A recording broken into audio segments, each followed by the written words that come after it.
71살의 마우톨드 블링만 씨는 핀밤 노멜 박사의 논문 속 또 다른 사례자입니다. 다른 세상에서 일어난 일이기에 말로 설명하기 어렵지만 노력해 보겠습니다. 저는 병에 걸렸던 1975년에 근사 체험을 했습니다. 갑작스런 경험이었습니다. 병으로 인해 고통스럽긴 했지만 죽을 수 있다는 생각은 안 했거든요. 단 한 번도 죽음을 생각해보지 않은 마우톨드 블링만 씨는 그날 처음으로 죽는다는 느낌을 받았습니다. 내가 죽었다는 걸 알았죠. 죽어본 적은 없었지만 느낄 수 있었어요. 죽으면 모든 것이 끝이라는 것을 느끼자 너무 두려웠어요. 자신의 죽음을 알아차린 마우톨드 블링만 씨는 곧바로 체외 이탈을 경험합니다. 플래시가 터지는 듯한 느낌과 함께 저는 제 몸을 빠져나왔습니다. 재킷을 벗듯이 자연스럽게 제 몸을 빠져나왔죠. 지금의 제 모습이 아닌 하나의 의식체로서 빠른 속도로 몸을 빠져나와 나선을 통과했습니다. 사람들은 터널을 지난다고 하지만 저는 나선으로 설명하고 싶어요. 그리고는 사랑으로 빛나는 밝고 아름다운 빛으로 갔습니다. 제 삶을 한 편의 영화처럼 보았습니다. 삶에서 가장 행복했던 순간과 힘든 순간도 봤죠. 저의 존재가 그곳에서 시작된 것 같았어요. 그곳에서 저는 매우 자유롭고 아름다웠죠. 말로 표현하기 어렵네요. 저는 그곳에 남고 싶었지만 몸으로 다시 돌아왔습니다. 너무 고통스러웠어요. 제 몸은 예전처럼 병들어 있었고 좁은 코르셋에 강제로 끼워진 것 같았죠. 엘리 무르만 씨와 마우톨드 블링만 씨의 이야기는 매우 흥미롭습니다. 아니, 우리가 살고 있는 세상에서는 볼 수도 쉽게 느낄 수도 없는 것들이라 신비롭다고 해야 할 것 같군요. 그런데 여러분, 이 두 사람의 이야기가 믿어지시나요? Heel moeilijk. Hadden er heel weinig begrip voor en konden er eigenlijk niks mee.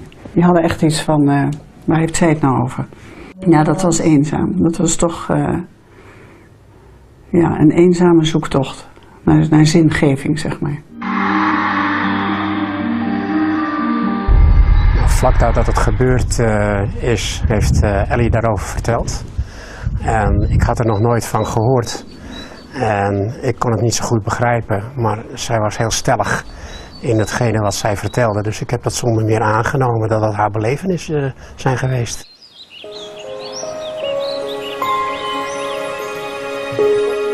가족조차 근사 체험자들의 이야기를 쉽게 받아들이지 못합니다.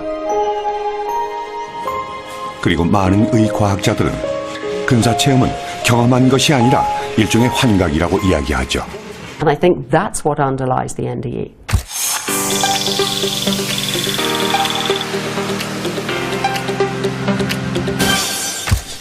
And many drugs and hypoxia and hormone changes and other things will influence the brain in such a way that's to reduce the inhibition, allowing massive excessive firing of other neurons. And I think that's what underlies the NDE. It is an illusion.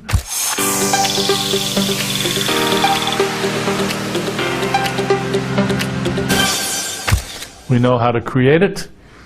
It is an illusion. It is explicable in terms of the activity of the brain. 많은 과학자나 의학자들은 근사 체험이 뇌에서 일어나는 현상이라는 것을 설명하기 위해 다양한 시도를 하고 있습니다. 그중 가장 신뢰를 받고 있는 주장은 뇌의 산소 결핍에 의한 현상이라는 것입니다. 뇌의 산소 결핍은 원심력 테스트나 중력 테스트와 같은 실험으로도 나타난다고 합니다. All the neurons in the brain are either excitatory, they excite other neurons, or they're inhibitory, they inhibit other neurons. So when all these cells are firing randomly, excessively, it looks like a bright light in the middle, fading out towards dark at the edge. And if this effect is increasing through hypoxia or LSD or fear or whatever it is, then it looks like a bright light getting bigger and bigger and bigger and bigger, so you feel as if you're rushing towards this light. 근사 체험을 설명할 때 산소결핍 다음으로 많이 제기되는 주장은 약물 투여에 따른 환각 증상입니다. 이때 거론되는 약물 중 가장 대표적인 것은 보통 마취제로 사용되는 케타민과 LSD입니다. So, for example, many psychedelic drugs, hallucinogenic drugs, will produce tunnels and lights. You also get the tunnel on the verges of sleep, as you fall asleep, as you wake up, hypnagogic and hypnopompic hallucinations. You get these representations of tunnels and spirals and things in a lot of indigenous art all over the world, because these are very common experiences. 이런 약물은 해마를 자극합니다. 이때 해마는 세로토닌이라는 신경 전달 물질을 분비하죠. 세로토닌이 해마의 신경세포에 있는 축삭돌기를 통해 측두엽을 자극하면 이로 인해 근사체험 현상들이 발생한다는 것입니다.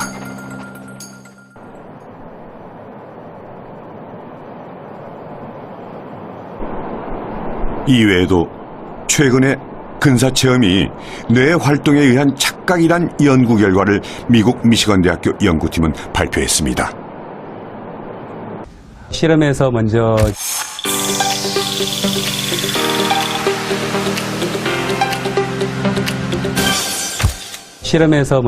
쥐 9마리의 다양한 뇌 부위에 전극을 꽂고 그 다음에 비교를 위해서 정상적인 깨어있는 상태에서의 뇌파 활동과 염화칼슘을 투여해서 쥐의 심장을 멈추게 한 후에 뇌파를 측정했습니다. 이번 이운철 박사 연구팀의 실험은 죽어가는 뇌의 상태에 관한 첫 번째 연구라 그 의미가 더욱 큽니다. 박동이 멈추고 뇌파 파워가 완전히 사라지기 바로 직전에 아주 강한 정신적 활동이, 특히 감마밴드의 활동이 약 20에서 30초 동안 유지된다는 것을 뇌파 분석을 통해서 알 수 있었습니다. 감마파는 각성과 명상처럼 높은 차원의 의식 활동과 관련된 뇌파로 알려져 있습니다.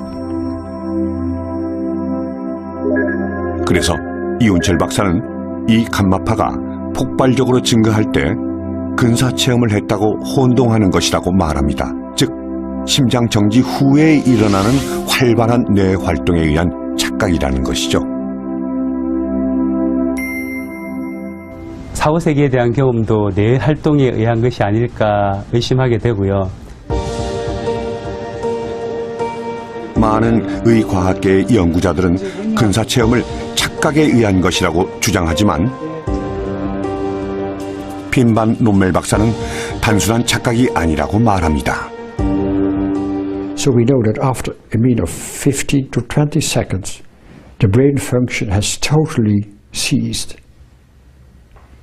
And then in that very moment, patients can have the enhanced consciousness with cognition, with emotions.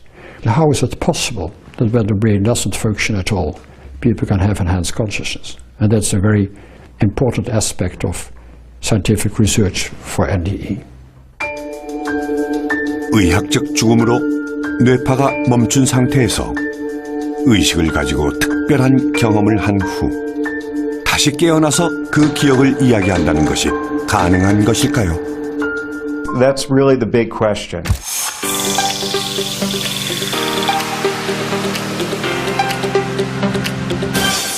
That's really the big question. Not just consciousness, but memory, right? So, again, the argument is, well, if my brain's not functioning, and yet I had this rich conscious experience that I can remember, that's part of the question of trying to figure out. 많은 학자들이 근사체험의 기전에 대한 이야기를 할 때 가장 중요한 부분으로 여기는 것이 바로 우리의 의식입니다. 인간의 의식은 몸과 분리된 것인가? 몸의 일부인가? 그리고 의식은 어디에 존재하는 것인가와 같은 질문이 주를 이루죠. 이 의식의 실체를 파악하는 것이 근사체험에 대한 실마리와 사후세계 존재에 대한 답도 내려줄 것입니다. 그렇다면 의식이란 무엇일까요? 그걸 대답하기가 굉장히 힘든데요. 사실 의식이라는 것 자체도 정의하기가 쉽지가 않고. So the basic issue here, the hard problem of consciousness, is how can you explain consciousness? Many different views here. I think it is a complex family of different competences, abilities, and so forth.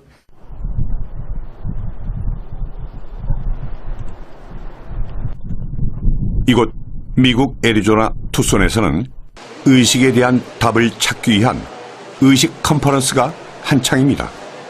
매년 4월에 열리는 이 컨퍼런스에는 의학, 과학, 심리학, 철학 등 다양한 분야에 내노라 하는 학자들이 참석해 의식이란 무엇인가에 대한 논의를 하죠.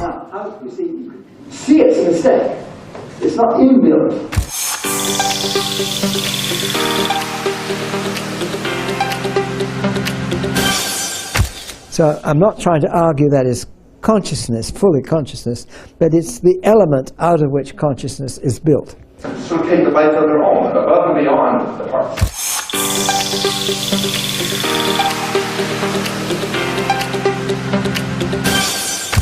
I think that consciousness is the way information feels when it's being processed in very complicated ways by the neurons in our brain, the particles in our brain moving around in very complicated ways. The middle is a bit of a precursor of the model thought experiments, the zombie.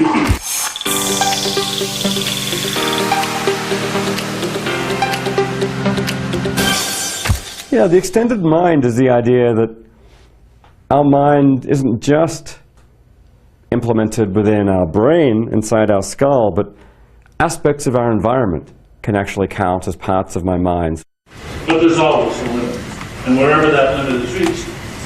Consciousness is primarily a function of activity in the brain. 여러분은 의식이 어디에 있으며 무엇이라고 생각하십니까? 참 난해한 질문이죠. 그렇지만 잘 생각해 보시기 바랍니다. 만약 우리의 의식이 몸과 분리돼서 존재한다면 어쩌면 우리에게 죽음은 신체적 죽음만 있고 의식은 영원히 살아남는 것일 수도 있습니다. 즉 영원한 삶을 얻을 수도 있다는 것이죠. 그럼 지금부터 의식에 대해 본격적으로 이야기를 나눠보죠. I mean, I'm a neuroscientist. I think that the brain generates consciousness. When I'm in the operating room, I'm able to use drugs to take consciousness away, and these drugs are acting on the brain. 여러분들 중 수술을 경험해 본 분이라면 좀 더 이해하기가 쉬울 것입니다. 수술을 하기 위해서는 마취를 하죠. 마취가 됐다고 해서 여러분이 죽은 것은 아닙니다. 심장과 뇌파는 여전히 움직이고 있으니까요. 그런데 마취가 된 동안에는 의식이 없죠. 그리고 시간이 지나면 자연스럽게 의식을 되찾게 됩니다. They don't form chemical bonds.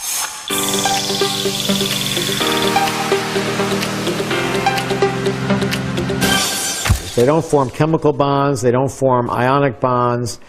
They have very, very weak interactions called London forces, London dipole dispersion forces, that don't interrupt neural activity. A patient can be completely unconscious, under anesthesia, and we can do evoked potential. So the brain is still functioning.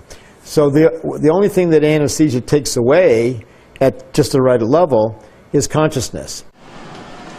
하메로프 교수는 마취제가 의식을 없앨 수 있듯이 우리 몸에서 의식을 떼어내는 것도 가능할 것이라고 말합니다. 그렇지만 과학 철학 박사 다니엘 데넷은 의식은 근본적으로 뇌의 작용이라 몸과 분리될 수 없는 것이라고 말합니다. Consciousness is primarily a function of activity in the brain. Consciousness is not a miracle. It is a physical phenomenon that we can explain using the vocabulary and concepts and methods of the physical sciences. In the physics community now, with millions and millions and millions of, I think, first of all, 다중 우주 이론의 선구자인 맥스 테그마크 교수도 의식에 대해서는 다니엘 데넷 박사와 의견을 같이 합니다. I think is very inspiring when we think about consciousness, for example, something which we still don't fully understand. I think that consciousness is the way information feels when it's being processed in very complicated ways by the neurons in our brain, the particles in our brain moving around in very complicated ways. 의식학회에서는 의식을 뇌의 여러 가지 활동 중 한 가지로 봐야 한다고 주장하는 이들과 의식 자체를 독립된 존재로 봐야 한다고 주장하는 이들의 날선 대립이 이어지기 일쑤입니다. 특히 이 의식 컨퍼런스를 이끌고 있는 애리조나 대학 마취과 전문의 스튜어트 하메로프 박사는 맥스 테그마크 교수의 의견에 반대하는 대표적인 인물이죠. The idea in most people's view is that consciousness emerges at a high level of complexity, much like a computer. I don't think that's right. I think consciousness comes from a deeper level in the microtubules, which includes quantum level effects. 하메로프 박사는 빅뱅 이론을 정립한 영국의 옥스퍼드 대학교 이론 물리학자 로저 펜로즈경과 함께 새로운 의식 이론을 창안했습니다. 이들의 주장을 이해하기 위해서는 먼저 양자 물리학이란 무엇인지부터 알아야겠습니다.